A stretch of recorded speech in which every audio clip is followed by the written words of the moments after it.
Hello అండి, అందరికీ నమస్కారం. Welcome back to Saubhagya kitchen. ఈరోజు మటన్ కీమా చేస్తున్నాను. ముందుగా ఆయిల్ వేసుకుని 1/2 టీ స్పూన్ సాజీర వేసాను. ఇందులోనే ఉల్లిపాయలు కూడా వేయించేసుకోవాలి. 2 ఉల్లిపాయలు మీడియం సైజు వేసుకున్నానండి నేను. ఇప్పుడు మూత పెట్టేసుకుని వేయించేసుకుందాం ఉల్లిపాయలన్నీ. ఇవి వేగిన తర్వాత దీంట్లో ఇప్పుడు మటన్ వేసుకుందామండి. ఈ మటన్ నేను సగం ముక్కల్లాగా సగం కీమాలాగా తీసుకుంటున్నాను. ఇలాగైతే టేస్ట్ బాగుంటుంది. మొత్తం కీమా కాకుండా, మొత్తం పీసులు కాకుండా ఒకసారి ఇలా కూడా ట్రై చేసి చూడండి, చాలా బాగుంటుంది. కొంచెం ఒక 5 మినిట్స్ దీన్ని ఇలా ఉడకనివ్వాలండి. ఇది ఏమీ వేయకూడదు. వెంటనే ఇలా ఉడకనిస్తుందో చూసారు కదా, కలర్ చేంజ్ అయిపోయింది.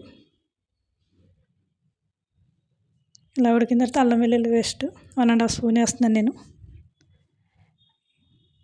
ఇది కొంచెం వేగిన తర్వాత దీంట్లోనే పసుపు, కారం కూడా వేసుకోవాలి. 1.5 స్పూన్ వేసాను నేను కారం. సరిపడా సాల్ట్ కూడా దీంట్లో వేసుకుందాం. ఇలా సాల్ట్ అన్నీ వేసుకున్న తర్వాత కొంతసేపు వేయించుకుంటే టేస్ట్ బాగుంటుందండి.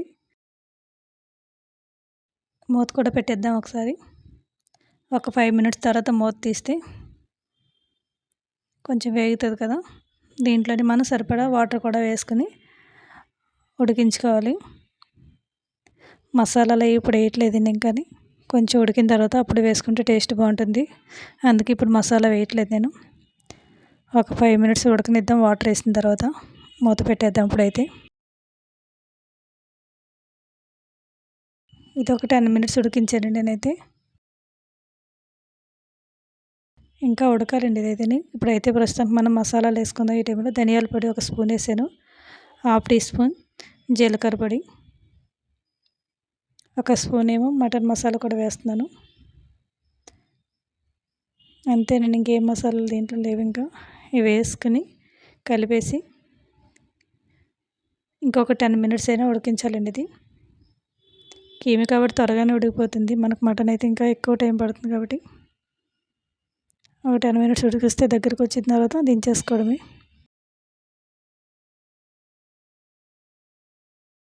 చూసారు కదా మన కీమా. ఇంకొంచెం వాటర్ ఉందండి.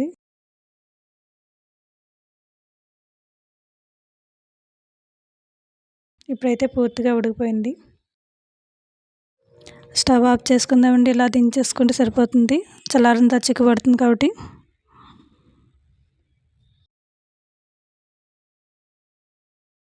సర్వ్ చేసుకుందాం. నా వీడియో నచ్చితే లైక్ చేయండి, షేర్ చేయండి, సబ్స్క్రైబ్ చేయడం మర్చిపోకండి. Thank you for watching.